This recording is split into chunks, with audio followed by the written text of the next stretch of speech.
Should we get a nice lady saying something? There we go. Excellent. So welcome to Experts at Work, building high-performing teams, principles, mindsets, and skills. So this session is for members of all three of our networks. Welcome back after the summer, as I say. We are recording this session, as you heard. Welcome to Alison Coward, founder of Bracket. Good wave, Alison. Alison is the founder of Bracket, as I say, consultancy that helps ambitious, forward-thinking teams to build high-performing, collaborative cultures. Author of a pocket guide to effective workshops, she has nearly 20 years' experience of working in, leading, and facilitating creative teams, and her clients include Google, Barclaycard, Welcome, and Channel 4. And unfortunately, this week she's also had an experience of floods. So we're very grateful to you for coming, even despite that minor domestic drama, which would be no fun at all. Alison will be taking us through some concepts and suggestions for around 20 minutes or so, something like that. Then we'll go into breakout rooms for around about 10 minutes before coming back for some feedback, more ideas from Alison, discussion in the round, and a hard finish at 12 noon. So do send us questions and suggestions via chat throughout. And I think, Alison, you've got something you're going to post in a second, aren't you, in terms of a question for the group, if you haven't already? Yeah, I'll get my slides up. Yeah, welcome everyone. Yeah, thank you for having me. I'm really pleased to be here. Actually, this is my kind of first session after a bit of time away in August as well, so really nice to be getting back into it. Well, I started sharing, but I don't need to at the moment. Before I get into everything, as Richard said, we were talking about building high-performing teams and the principles and the mindsets and skills that we need kind of going forward. But just to start off, I'd love for you all just to share in the chat box the response to this question. So apart from the obvious, which is, we have adapted to change and, we've learned a bit more about each other. What have you learned about your team in the past 18 months? So what's something that's kind of come up that's new that you're like, oh, I didn't realise that about my team? Or somebody in your team, or how they interact with each other? What's something new that you've learned about your team in the last 18 months? If you could just type it in the chat box.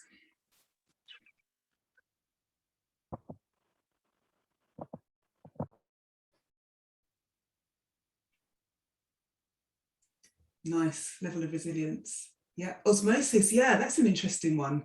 Yeah, super interesting.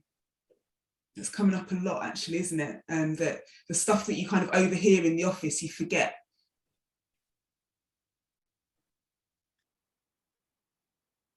What else?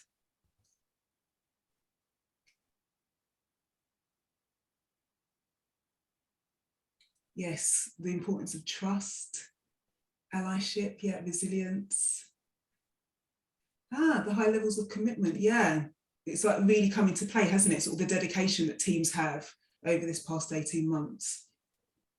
Differences make you stronger, and the diversity, the need for diversity, yeah. That's interesting. Generational preferences don't apply.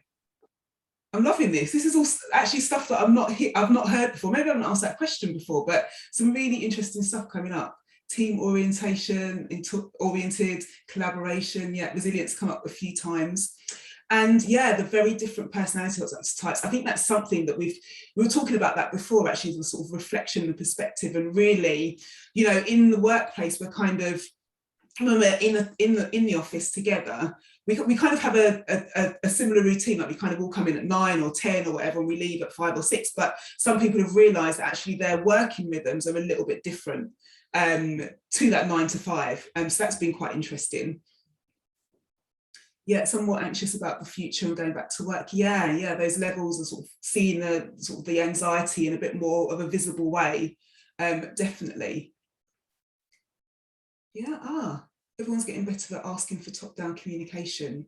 So I guess more, a little bit more transparency, people being a bit more intentional about communication and what they need as well. Yeah, mental health challenges. Yeah, and I guess what's interesting there, Angela, as well, is that we've had more conversations about mental health over the past 18 months as well. So it's almost, before maybe that had been hidden, but now we've kind of been given a little bit more permission to talk about it, because everyone's talking about it. So it's been easier to bring those up. Brilliant. So interesting. Thank you so much. Okay, so we may come back to some of that. You might hear sort of echoes of some of that in what I'm going to be sharing today.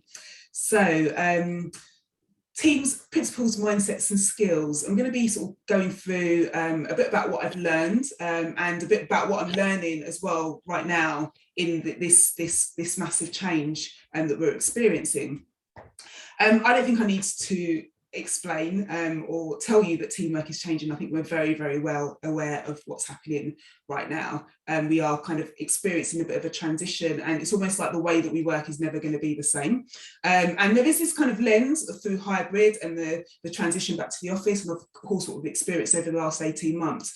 But as someone that's been working in this area for quite a while, actually I've seen these changes slowly start to happen over time.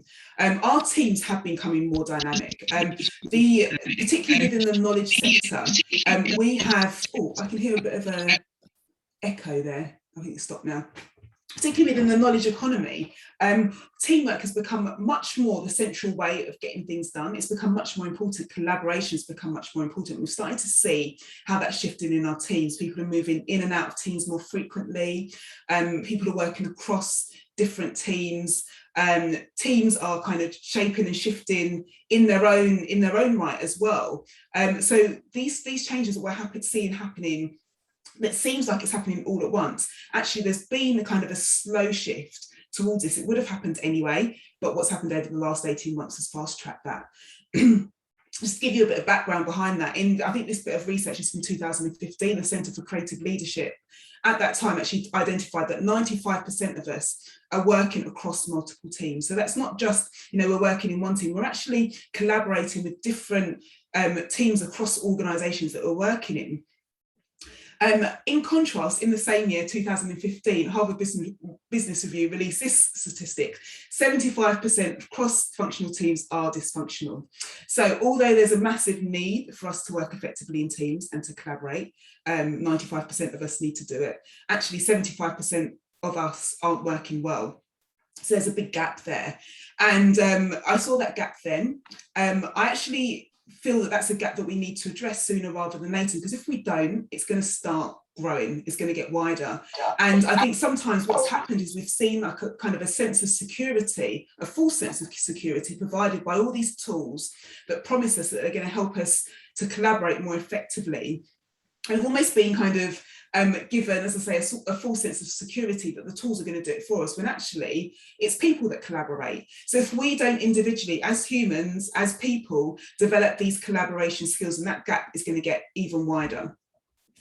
And the reason that gap's going to get even wider is because, as I say, our teams are much more dynamic. Not only are we working in teams more, but each of those teams are actually quite different. And it's not that we're going to have we can have a step-by-step, okay, this is going to work for our team and therefore this is how we're always going to work. We're going to have to sort of build those skills and bring those skills in so that our team are aware of how we develop performance, build high performance on an ongoing basis. The other mistake that I've seen some teams do as well is that they look across to another team and they see a technique or a routine or a way of working that works for them, and they try and bring that in and kind of plonk it into their team and think that it's going to work in exactly the same way. As I say, each team has its own culture, so having the skills of how to adapt some of that inspiration is what we kind of need. So the reason we need to do that, our teams are all different. If you think every team has a set of individuals that all have their own expertise, their background, their skills, their own perspectives, the way they see the world. So that's going to create a unique dynamic within a particular team. Then we have the type of work that team does. So, the pace and the nature of the work that a finance team has to do as opposed to a marketing team is very different, and that's going to shape the way that team needs to work as well. And then we've got the context and environment that team works within, whether that's within the organisation, whether it's the type of the particular projects that they're working on at that time, whether they're working internally, service that they provide an internal service, whether they provide a service to external clients, what those clients have got going on, but also the sort of more external environment, socially, politically, and of course what we've seen going on in the last 18 months, then that is going to contribute to a unique team culture. Every team is different. There may be similarities, but actually we kind of need to be keeping an eye on what is specific and important to our team. And you kind of gave me some echoes of that in your check-in question at the beginning, that you kind of notice these things that are very individual and unique to your team. So as I said before, there's no one size fits all. What we need really is a set of principles, a set of skills, the knowledge that our teams need to develop these skills. And I think also it's important to kind of say that, of course, leaders have a massive role in this, in creating the environment for their teams to work well together. But we also need to ensure that the team members themselves build these collaboration skills for kind of this ongoing continuous improvement, and the ability to have conversations about how they work together. Historically, we've seen teamwork and team building as something slightly different. You know, the teamwork is what we get done in the day, and the team building might be those kind of, you know, the away days or the social events. And we kind of think, you know, we build the team there and then we get on with the work. And they've sometimes been seen as a little bit different. I value team building events and activities, but I don't think that's where team building should only take place. Actually, teamwork and team building should be part of the same thing. We should be building our teams as we're working. It needs to be kind of a much more integrated, ongoing activity. And not to say that we still don't have those kind of special social events which bond the team and bring them together. We are needing to do this on a much more ongoing basis because of the pace of change and the way that our teams are changing so quickly and rapidly. So I want to introduce you to some principles. There's 4 principles that I've seen are the underlying principles for building a high-performing team. As I mentioned, it's really important for the leader to take on these principles, but I see success when all of the team takes this on, and this is understood across all of the team. So the way that I'm going to introduce these principles to you is through a set of questions. So the first question is, do you and your team believe that you can learn to work better together? And I say that because often there's kind of, again, a misconception in the teams that I've worked with that you get great individuals together and then they're automatically going to work well together as a team. And, you know, I'm sure you've seen that's not always the case. You can get very high performing individuals, but when you put them together in a team, then sometimes that team doesn't work. Where this comes from for me is a growth mindset. I'm sure as HR professionals that you've heard about the growth mindset. And actually there's going to be a lot of principles and kind of, you know, content and things that I'm going to share throughout this presentation that I know that you're not new to. I know that you definitely would have heard about it, but I hope that what I can do in this talk is give you just a new perspective on it. I'm kind of shaping it and bringing it together in a different way that might help you take a new perspective on it. So growth mindset, the concept developed by a psychologist, Carol Dweck, and she was looking into what made some individuals go on to be more successful than others. And she identified these 2 types of mindsets, fixed mindset and growth mindset.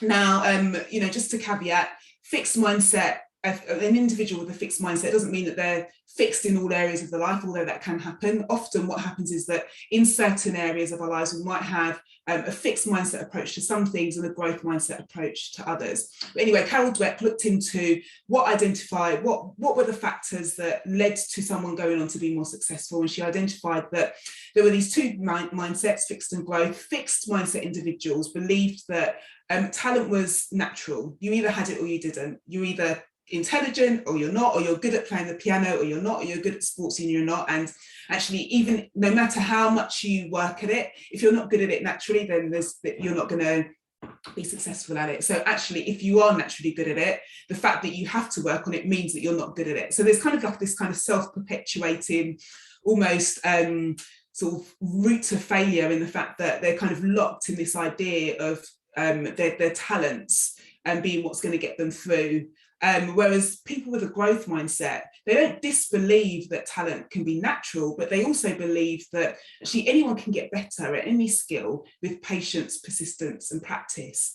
Now, where Carol Dweck looked mainly at individuals, she did apply this to teams as well. There was one part in her book where she looked at some teams within a business school. And again, the teams that had a fixed mindset, and when they were given a task, they perhaps performed well at the beginning, but they went on to fail. And that's because they couldn't challenge each other and they couldn't allow themselves to make mistakes because they felt that those mistakes actually had an impact on how talented they were. And if they made a mistake, then it meant they weren't talented. Whereas the teams with a growth mindset actually went on to complete the task successfully because they were able to challenge each other, make mistakes, learn from them, and go on to complete the task successfully. How this applies to your team is, again, those high-performing individuals, when they come together, do they believe that if they have to work at collaboration and they're not a good team?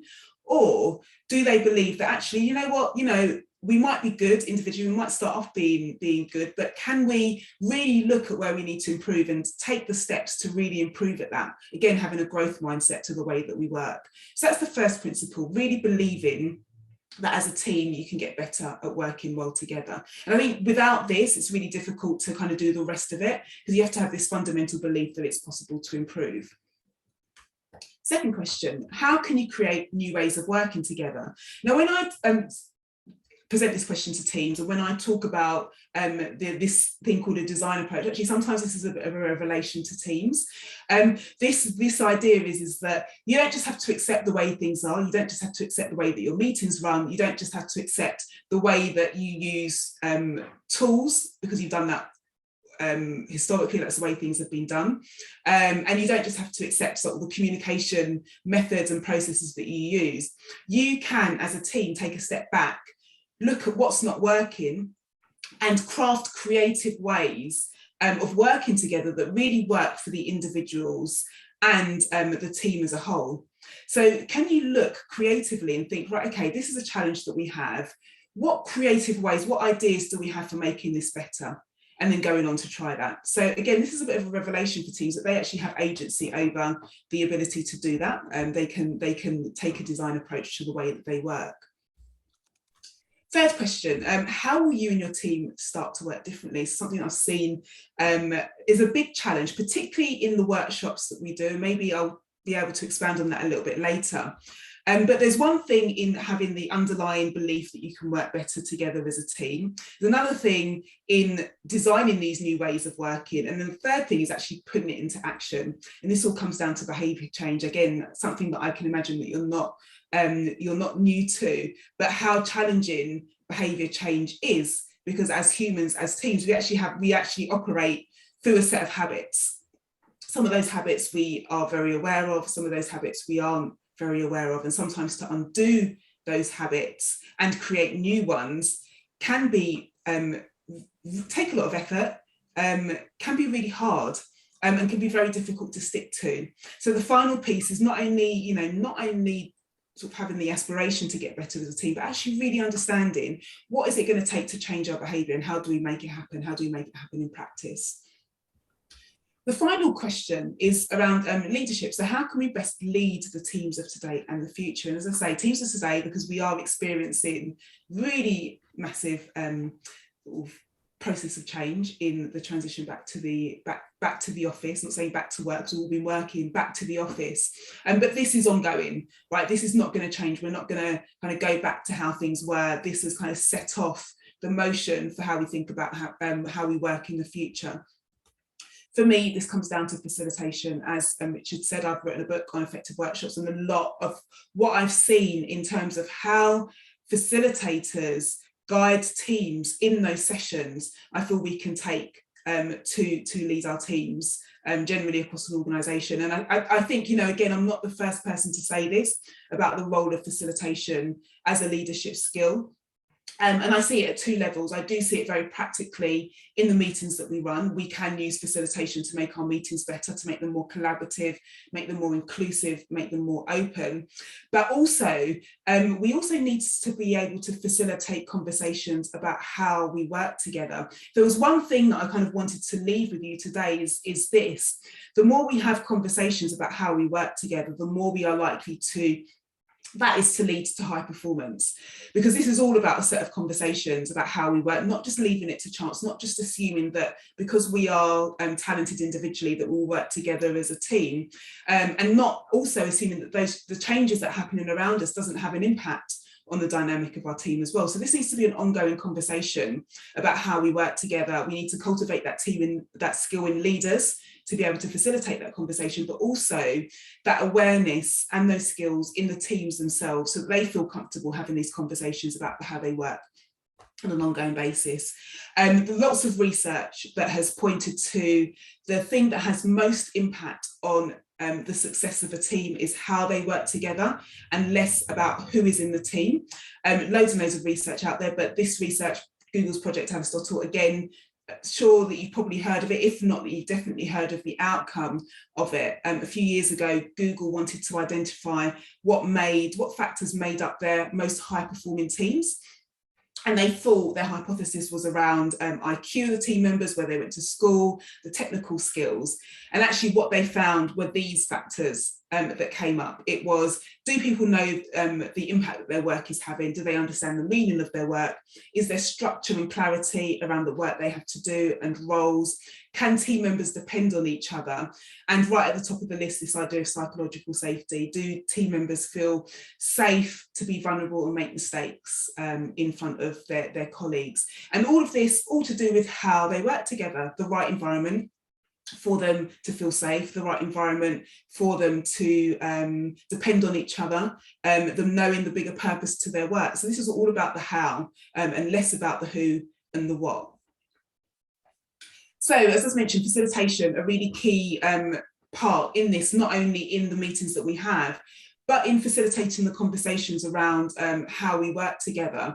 And I want to introduce you to 4 areas. I mean, these are kind of the pillars that I work to when I'm thinking about building high performing teams. And actually there are 5, but I just want to introduce 4 to you to start off with. And when I found that when I work with teams, when these things are in place, then that kind of creates the foundation for everything else to start. And as I say, the underpinning of it is about having conversations. The more you cultivate that skill and that environment to have conversations around these 4 areas, the more the team becomes, I guess, self-developing and self-motivated to do this themselves. It's not always on the shoulders of the leader. So the first conversation is around purpose. Do the team members and the team know the bigger picture? Do they understand why they're doing the work that they're doing? For me, this comes from very heavily influenced by Daniel Pink's book Drive, where he looks into what it is that really motivates knowledge workers, people that work in the knowledge economy. And he has his model of autonomy and the ability to have control over the work we do and how we work. Mastery, the ability to be challenged just at the right level so that we don't feel overstretched or we don't feel bored. And then this final piece, which is around purpose. And the way that Daniel Pink describes this is the deep motivation and engagement that people have when they feel they are working towards something much bigger than themselves. So this is about looking at the bigger picture. You know, our teams are busy. We have our daily to-do lists. Our teams can become much more aligned when we can see the stuff that we do on a day-to-day on a higher level. Why exactly are we doing this? So what is a team's first purpose? What is a team's reason for existing? Why do we do the way that what we do? And how do we want to exist as a team? So it could be, you know, how do we want to serve our clients? Or even if you're a team working internally, serving your colleagues internally, you know, how is it that we want to serve our colleagues internally? Who do we want to be? What are we here for? Why do we exist? And this is what really aligns a team and connects a team at the higher level as well. So having this conversation around purpose and understanding the vision and the mission of the team. And just to caveat that, you know, I know that companies have a vision, mission, and they have a bigger picture as well. This also needs to happen at the team level because every team within that organisation has their own subculture. And the second point is around self-awareness. And I think this is something that we've started to do a lot more, definitely over the last 18 months. So where purpose is very much about looking at the bigger picture and the broader environment, self-awareness is very much about zooming in to the individuals in the team, giving the individuals the space to understand a bit more about how they work, and then again creating the space for them to share that across the team so that we can start to build a bit more empathy and understanding about what people are coming with, like where people's skills are, where people's expertise are, what people's preferred ways of working are. And when you have that information, that's when you can start to build the right environment that serves not only the team collectively, but all the individuals in the team, enabling them to do their best work as well. So yeah, it's around this question, how do you do your best work? What we want are individuals that are able to do their best work so that we can create a team that is able to do its best work. And I love using this exercise to do that. Like I do believe that personality tests are great as an entry into self-awareness. I love this exercise, which is called a team user manual, not my exercise, and there's lots of different versions of it out there. I think the first person to speak about this idea of a user manual was a technology leader that was interviewed by Adam Bryant at the New York Times, and he spoke about how he kind of created this manual of himself, and he handed it to team members so they understood how to work with him. I believe it's a really good exercise to do as a team, as they start creating that understanding across all the team members. And these are some examples of questions that you can ask. I mean, you can come up with any questions that relate to your team and give people time to kind of reflect on them. What's your current situation and working routine? You know, particularly in these times, it's changed and it will continue to shift, especially as we start to move into a hybrid environment. So, you know, what's the routine for you? When are you most creative or productive? When do you get your best ideas? When do you like to kind of, you know, get through the busy task and allocate time to that? What types of work do you need to do, and when is best for you to do that? And then also, how do you like to communicate and collaborate with your team? So what are your kind of preferred communication styles? How do you like to receive feedback? As I say, I think the past 18 months, we're just having a conversation about this before the session started, in that I think we've kind of collectively become a little bit more empathetic to the various things that people may have going on in their lives. And I think we also realise that we can't ignore those things going on in people's lives, because it has an impact on work. As much as we try not to let kind of life bleed into work, it does happen.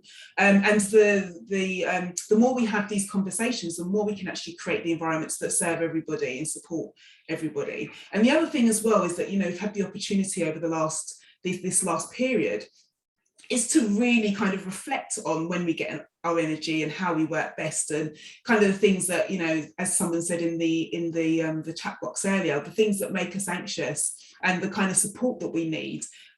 Because we've been out of that environment where everyone's working, we've had a bit more time to be a bit more introspective.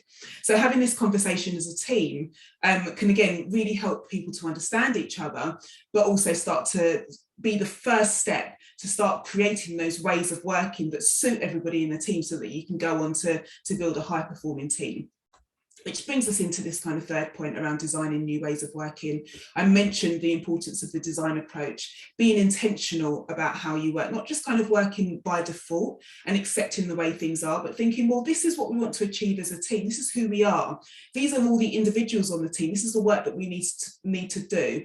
What is the best way to organise ourselves to get that work done to the best of our ability and to keep us all engaged in that process? I like to bring the concept of design thinking when I think about designing ways of working. I think there are lots of ways in kind of brainstorming new ways of working, but design thinking is a particularly good approach, and because of the premise behind it. The premise of design thinking is that you know, humans and people are at the center. So if you're designing a service or a product, you put the human first, you put the human at the center, you consider all of their needs, and then you design the product and the service around that. And that's why I think design thinking is so perfect for us to adopt into the way that we work as teams, because we are people within teams, and we should be designing our processes around the individuals in our team to optimize and to, let's say, encourage and make sure that everybody is able to do their best work. So design thinking has this process, which is called the design double diamond. I'm just going to sort of go through it very briefly to show you how it can apply to the process of designing ways of working within your team. So the first stage is a divergent thinking stage, where you get together with your team and you might explore all the challenges that you have as a team, what all the things that are getting in your way of doing great work, what's not working, what would you change if you had the opportunity to. And then the next stage of the first diamond, this is the first diamond, is to define what's the biggest pain point in your team. So you need to kind of go into a bit of convergent thinking here, because you can't work on everything at the same time. You actually need to kind of prioritize and choose the one or maybe the top three that are causing your team the most pain at the moment. And if you were to kind of look at them and come up with a solution for them, they could actually make the biggest difference. Moving into the next diamond, that's when you build out. So you've got your one or your few pain points. You start to develop ideas for solutions. How are you going to solve those pain points? And it's really important that this solution building comes at stage 3. You don't want to start building solutions before you've actually identified what the real challenges are. You really want to interrogate what those challenges are. And then you move into that divergent thinking again. You start to brainstorm ideas for how it could work. And then the final stage is convergent thinking again. You want to choose like one of those ideas that you're going to test out. And test is the operative word here, because you don't know at this stage whether that idea is going to work. But it's about experimenting and trying. And then again, opening up that conversation as a team, so that you can kind of say, right, okay, we said we wanted to solve our meetings, the problem of our update meeting isn't engaging. We chose to test out this solution, which is to send an email update before our meetings and use the meeting as a discussion. Is it working? Is it working for us? Do we need to tweak it? Do we need to try something else? And this is, again, not only through this process are you embedding this idea of design, but you're also starting to embed this idea of having these conversations around continuous improvement and knowing that it's, you know, something that's ongoing. You don't have to get it right straight away. You can develop something, try it out and come back if it doesn't work. So this is the point where we put you into breakout rooms, and we're going to kind of look at this design double diamond, but one part of the process, which is around defining the biggest pain point that your team is having right now. And then maybe you want to go on to kind of think about some solutions for addressing that. But what is the biggest pain in your team right now and why? What we'd love to see from you, if I may, is just put some of your pain points from the discussion in the chat as we go along, and then we can leave enough time for questions at the end. So it'd be really interesting to see the commonalities and the contrasts, the pain points you're currently experiencing in your team and why. Now, Alison, back to you. Thanks a lot. Yeah, thanks, Richard. Okay, so let me continue. I'd love to see the pain points you experience, like what you were discussing in your groups. But I just want to move on to the next key parts of the discussion. So the first point, identifying purpose. Second point, self-awareness. Third point, around designing new ways of working, which we just looked at. And this point around building team habits. So this relates directly to the behaviour change piece. And I think, you know, again, one of the things I've experienced with teams is that, you know, you might have that motivation to improve and to get better at something, and you kind of have this idea that you want to make these kind of big sweeping changes that transform your team. And actually the way to really embed long-lasting sustainable change is to start small with something that even seems like so tiny that it's not going to make a difference, but to do it consistently over time. So when you kind of identify those areas that you want to improve, you come up with solutions. How can you reduce it down to something that really isn't going to disrupt your team so much, but it's just going to make kind of a little bit of a 1% shift in perhaps the way that you're doing things. And I won't go into this, but if you've looked into so Dave Brailsford's marginal gains, this is the influence for that, where he kind of talks about the tiny shifts across a range of areas that compound and build up to a wholesale change or holistic change. And then this idea as well, the implementation intention. So you might have an idea to do something new. It makes it more likely as a team, as an individual, but also as a team, that you actually implement that change if you are very specific about when it's going to happen and how it's going to happen. So if you want to change your meetings, we are going to run every Wednesday meeting with a 5-minute check-in at the beginning. Be very specific about it, and then you can come back and check if you've done it. And again, doing that consistently is what's going to lead to change. So thinking about the habits that you can break or build in your team, not only in terms of the ideas that you have for that, but how you're actually going to implement that change and make it happen, bring it to fruition. And this is an ongoing discussion. So you might kind of, you know, have this design discussion about what you can do, and then, as I said, you know, you want to test it, you want to see this as an experiment that you put out there and you explore with your team, and you're cultivating that mindset of that continuous change, as well as actually changing the way that you work. So it's this idea of testing, and then you come back, you review, you iterate, you might shift some of those new habits, and then it's an ongoing process that never stops. And as I said, I did say that there were 4 key conversations, but there is a 5th. which for me is kind of like the one that most of us can do and kind of make quite an impact in. This is about making meetings matter. Really do believe this phrase: if you change your meetings, you change your culture. I do believe that what you see in your meetings is a reflection of the wider culture that you have in your organisation or your team. But conversely, if you also change the way that you run your meetings, then that can have an inside out effect on your culture. So if you run your meetings to make them more inclusive, more participative, more engaging, then you can have an impact on the way the team works together. And there is some research that supports this, that the way people experience their meetings has an impact on how they experience their work. Managers may be able to promote engagement, this is engagement in people's work, by simply running their work group meetings more effectively in terms of allowing open communication, starting, ending on time, and call in relevant meetings.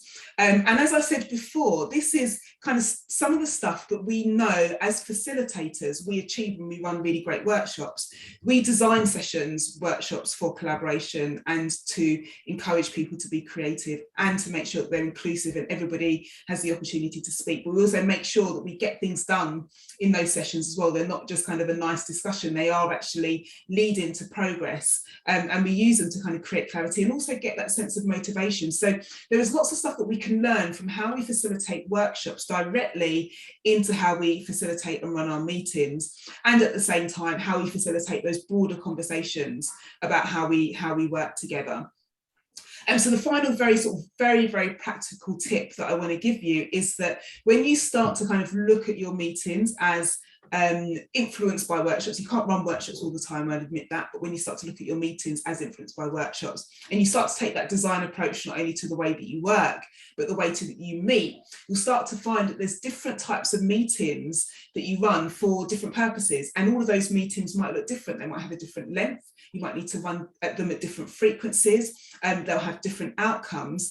And you'll start to see that these can kind of start to form a rhythm to your team. So I guess if I was to give you homework, which I'm not obviously giving you homework, but if I was to give you homework, then I would say take this away and think about all of the meetings that you have within your teams, or, you know, if you're trying to encourage your leaders to have better meetings, and think about, you know, what are the purpose and outcomes each, and what would the formats be of each of those. And you might find that they are slightly different and they need to be run in different ways.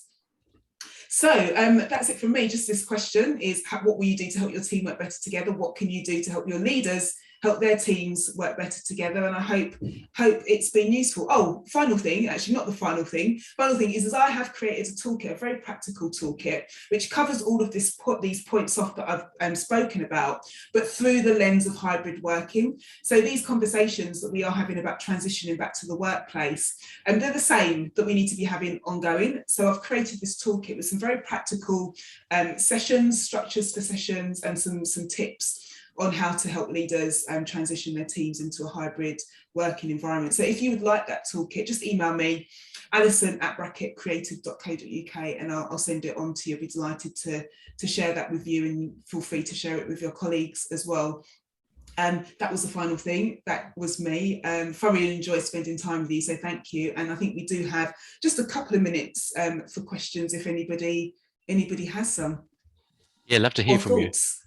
Thanks, Alice. That was great. And we'll send the slides around so that, as Rachel asks just there, and we'll send Alison's email as well. We'll be part of that, so we can send that out to people, and people can get in touch, especially about the toolkit. But points you'd like to make, questions, challenges. There's some great points in chat, actually. A lot about capacity, which is interesting. Yeah, capacity. Yeah, that is a big thing. I mean, our workloads are just increasing, aren't they? They're not getting any better. And so having that conversation about what we can do as a team, how we can manage our workloads, rather than just kind of accepting that this is it, this is all the work that we need to do, but taking a step back, and also cultivating that skill of that conversation around productivity within the team as well.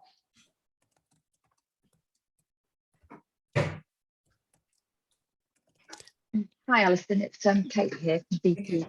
I've sort of a question, I suppose. I anticipate an answer, but I think there's a temptation to do all of this kind of work with teams when we're a new team.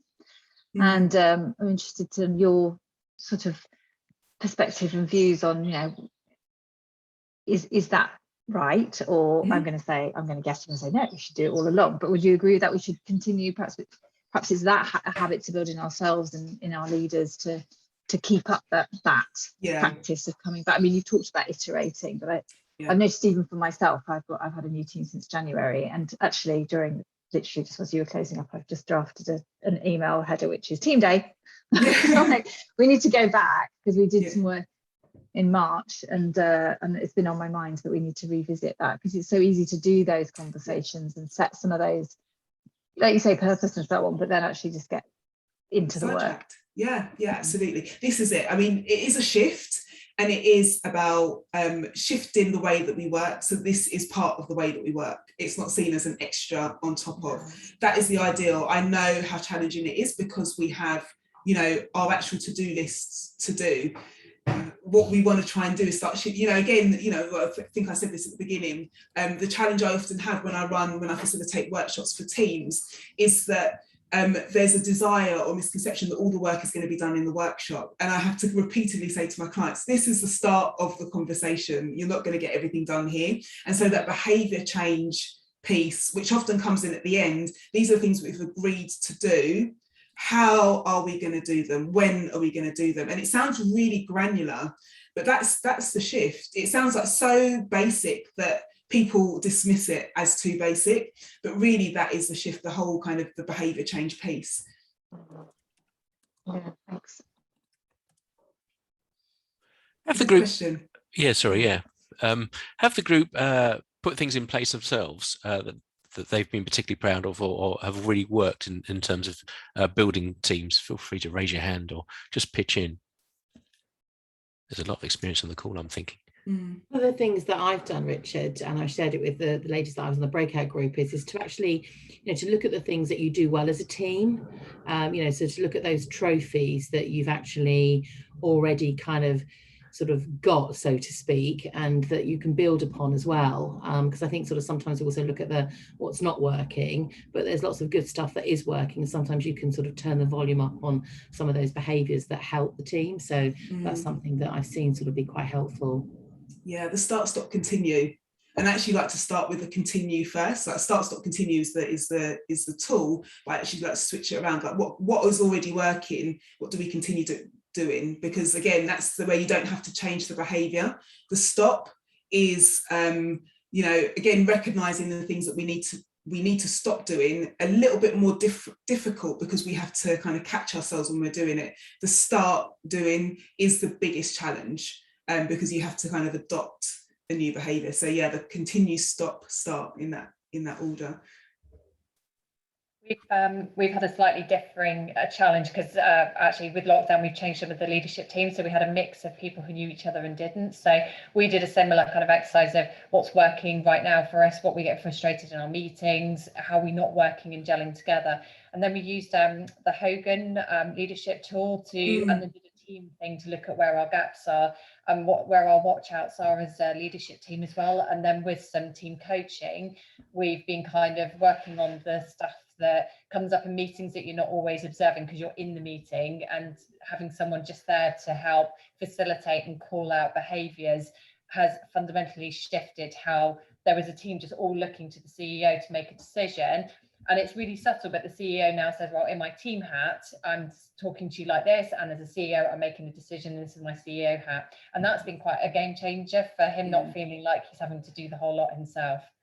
Yeah, I think that's a really good point. I love the idea of coaching as well, because that's one of the ways to kind of embed it in the team, like that continuous, like keeping the conversation going. And that's what coaches do, right? They kind of they help you see that from a perspective in what you're doing already. They just kind of hold a mirror up and point it out. And so that in the moment you are actually reflecting and kind of saying, that's what I did, I can do it better, or change the way that I'm doing it.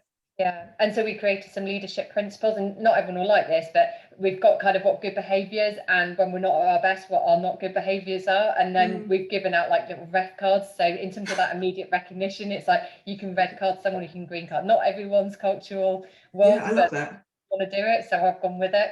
So that's helping to amplify behaviours that we're recognising in each other as well, and celebrating that a bit, which I think is important. I love that. Yeah. We're all thinking, oh, I wonder what the bad behaviours are. Have you seen an impact on the team already, Jen? Yeah, so one of their behaviours is looking to the CEO to make a decision rather than just kind of stating what they think is the right outcome. So that's an example of one, as opposed to kind of smacking you on the hand for talking out of turn or something, or being a bit naughty. You don't get sent off the pitch or anything. You don't get sent out. That's an important clarification, I feel. Well, thanks everyone. That was a really good conversation, and thanks ever so much for putting in the chat. There's some good thanks, Barney. I appreciate the more of the input there on being present for meetings. That's a really good point as well. And Kate, love the cars, as you say, that Jen described there. Alison, thank you so much for taking us through those ideas. We'll send out the slides. We'll send out your email so people can get in touch about the toolkit. Very nice to see you all. Back to face for all the peer networks this month, if you could make it. We're also going to send around a survey for next year. So love to hear from what you'd like to see in the network, both in terms of topics and the balance between face-to-face and online, and anything else we've missed. That's a really important survey. It really helps the network develop. So just a quick flag up for that. But for now, Alison, thanks again. Thanks to you all. See you again soon. Thank you. Thanks. Bye.